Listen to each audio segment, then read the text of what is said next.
Hi, this week in the wild, it is the first week of December.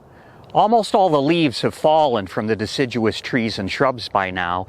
Even that nasty buckthorn is mostly bare. This is a great time to go outside on a nature treasure hunt and search for old bird nests. You may know I like birds, and this time of the year I have a lot of fun trying to find locations where the birds raised their families last summer. Sometimes I am very surprised, like this nest right here. Look at this nest. It's in a young walnut tree just a few feet off the ground. I can easily reach it, and it's right next to this trail. This popular trail here at Quarry Hill Park. I wonder how many people besides me walked back and forth on this trail last summer and never realized there was a family of birds right here. Now, I also like to try to figure out whose nest I found. Who made this nest?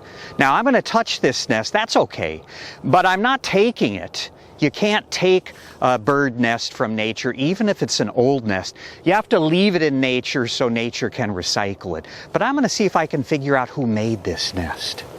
This nest is made out of some very soft stuff. Oh, soft and fluffy stuff. This is the parachute material from thistle seeds, maybe even some milkweed seeds. Oh, and the thistle seed parachutes are kind of held together, maybe with something like spider silk, spider web. I know who makes a nest like this. The American goldfinch. Wow, tricky goldfinches that nested here, right next to the trail. I'm going to see if I can spy another bird nest. I'm on the island at the Quarry Hill Pond, and I have found another bird nest. It's up a little higher, so I can't reach up and touch this one. I use my binoculars, though, to observe it closely, and I noticed that it's made out of plant material and mud. There are two common birds in Rochester that will build their nest out of plant stuff and mud. One is the common grackle, but it almost always nests in evergreen trees. That's not an evergreen tree. So I'll bet we just found an American robin nest. Look again, it's right next to a trail where lots and lots of people would have walked last summer. Tricky robins. I'm still on the island, and I found another nest up high in this oak tree.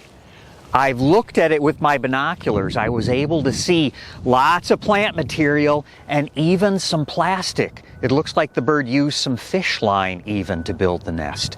And what's special about that nest is that it kind of hangs down in the middle. The side of the nest is attached to branches, kind of like a hammock is tied to two trees. The bird that made this nest wove each side to nearby branches. Do you know who does that? The RedWinged Blackbird. Pretty cool. Now, have any of you spotted the other nest? Lower on the tree, there's a second smaller nest hiding right over there.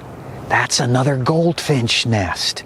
This summer, two birds nesting in the same tree here on the island. Pretty tricky. I'm on a trail right next to the Quarry Hill Pond, and I found one more nest right here. And this is a kind of nest that we have seen before.